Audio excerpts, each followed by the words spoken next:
নমস্কার বন্ধুরা, সবার বাড়িতেই তো চকলেট বিস্কুট থাকে। এই চকলেট বিস্কুট তো আপনারা অনেকভাবেই খেয়ে থাকেন। আর এই চকলেট বিস্কুট দিয়ে যদি আজকে আমি চকলেট কেক তৈরি করে কাউকে সারপ্রাইজ দিতে পারি, কেমন হয় বলুন তো? তো এখানে চকলেট কেক বানানোর জন্য আমি 2 প্যাকেট বিস্কিট নিয়ে নিয়েছি। তার মধ্যে থেকে আমি ক্রিমটা একটা ছুরির সাহায্যে বের করে নিচ্ছি। ক্রিমটা আমরা পরে ইউজ করব। ফার্স্টে এই বিস্কিটগুলো ভালো করে গুঁড়ো করে দিতে হবে মিক্সি। এই যে আমি বিস্কিটগুলোকে একটা মিক্সির জারে দিয়ে দিচ্ছি, তারপরে এটা ভালো করে ফাইন ডাস্ট করে নেব। আমি যতক্ষণে এই রেসিপিটা কমপ্লিট করছি ততক্ষণে আপনারা তাড়াতাড়ি গিয়ে লাইক, শেয়ার, সাবস্ক্রাইব করতে ভুলবেন না। আর এরপরে কমেন্ট করবেন যে এরপরে আপনারা কি ভিডিও চান। এখানে আমার ডাস্টটা হয়ে গেছে। তারপরে সব কিছু মিক্সিং বলে নামিয়ে নিয়েছি। তারপরে আমি এখানে দিচ্ছি দুধ। আমি এখানে 1 কাপ দুধ ইউজ করেছি।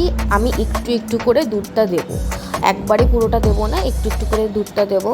তারপরে আমি এখানে ইনো দিয়ে দিয়েছি, কেন কি বেকিংয়ের একটা ব্যাপার আনার জন্য। এখানে আপনারা বেকিং সোডা বা বেকিং পাউডারও ইউজ করতে পারেন। এখানে একটু নিয়েছি চিনির গুঁড়ো, কেন কি বিস্কিটের মধ্যে চিনি থাকে, বাট একটুখানি আমি চিনি ইউজ করেছি, কেন কি একটা বিস্কিটের মধ্যে চিনি থাকে। তারপরে নিয়ে নিয়েছি এখানে 1 টেবিল স্পুন সাদা তেল।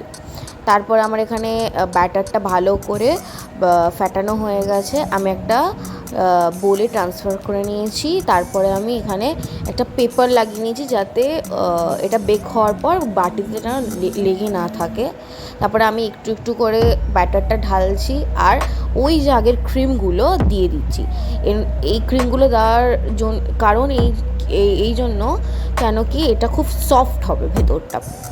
তারপরে আমি এখানে বেক করার জন্য একটা খালি প্রেশার কুকারে দিয়ে দিয়েছি। এটা এখানে আমাদের কেক রেডি হয়ে গেছে। তারপরে আমি ভালো করে একটু ডেকোরেশন করে নেব, একটু চকলেট সিরাপ আর কিছু চকলেট বলস দিয়ে।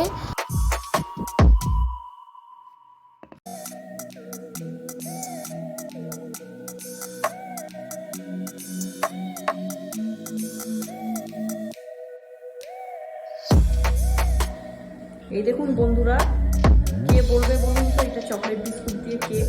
মনে হচ্ছে না চকলেট কেক? এই দেখুন কত সফট হয়েছে। এই দেখুন, আপনারাও বাড়িতে এইভাবে তৈরি করে খাবেন পরিজনের সাথে। আর ভিডিওটি